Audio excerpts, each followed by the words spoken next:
Na lokalitetu izvora rijeke Dabar i obližnje pećine. Ranija signalizacija bila je uništena ili dotrajala, pa su sada postavljeni novi znakovi kojima se sugeriše pravac kretanja i udaljenost od izvora i pećine. Također tu su i upozorenja posjetiocima da ne zagađuju životnu okolinu i da ne lože vatru, kao i natpisi da se cijeli lokalitet nalazi pod video nadzorom.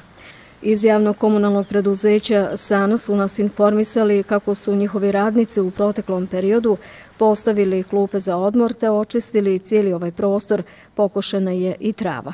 Izgradnjom pristupnog puta prije nekoliko godina ovaj lokalitet je postao pristupačan svim posjetiocima, ali je time povećana i njegova ugroženost. Vrelo rijeke Dabar i pećina proglašeni su prirodnim dobrom i nalaze se pod zaštitom države.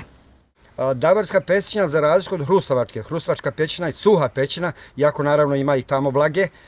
Dabarska pećina je jedno od izvorišta rijeke Dabar. Dakle, kad se otapaju snjegovi i kad se podigne nivo voda, onda iz pećine kulja ogromna količina vode. Tamo su u sušnom periodu mala podzemna jezera i ta pećina je također neistražena. Pored nalaza koji su nađeni u Hrustovačkoj pećini, koji su pohranjeni u Zemaljskom muzeju u Sarajevu i tamo se mogu vidjeti, i Dabarska pećina je djelimično istraživana, ali nikada do kraja nije bila neko veliko zanimanje upravo zbog te svoje prirodnog mehanizma čuvanja unutrašnjosti.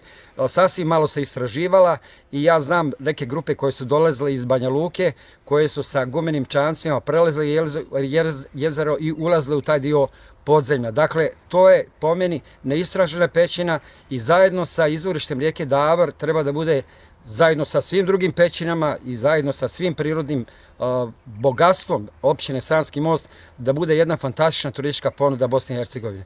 Ovo prirodno dobro u posljednje vrijeme posjećuje sve veći broj turista i građana, te ono čini neizostavni dio turističke ponude naše općine.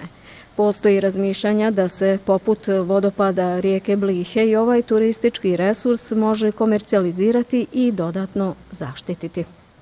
Dakle, imamo jedan potencijal i ovog trenutka je možda najvažnije da se konzerviraju ta dobra i da budu pod stalnom zaštitom sve dok ne bude to kao recimo ovog trenutka, to je za pohvalu ovo što se događa na vodopadu Blihe, gore je to pod kontrolom i sasvim sigurno uredno jedno područje koje je ponuda turistička Sanskog Mosta. Dabarska pećina jedan je od prirodnih dragulja koji se nalazi na području općine Sanski Most. Svega 50 metara od same pećine nalazi se izvor rijeke Dabar. Voda izvire iz Krečnjačke stijene, otičući riječnim koritom čija je dužina nekoliko kilometara. Rijeka Dabar zmijoliko vijuga kroz kanjon koji je obrastao bogatom vegetacijom i ulijeva se u Sanu. Radi se o potpuno čistom riječnom vodotoku, a dobri poznavaoci rijeke kažu da se ona slobodno može piti na izvoru i ušću.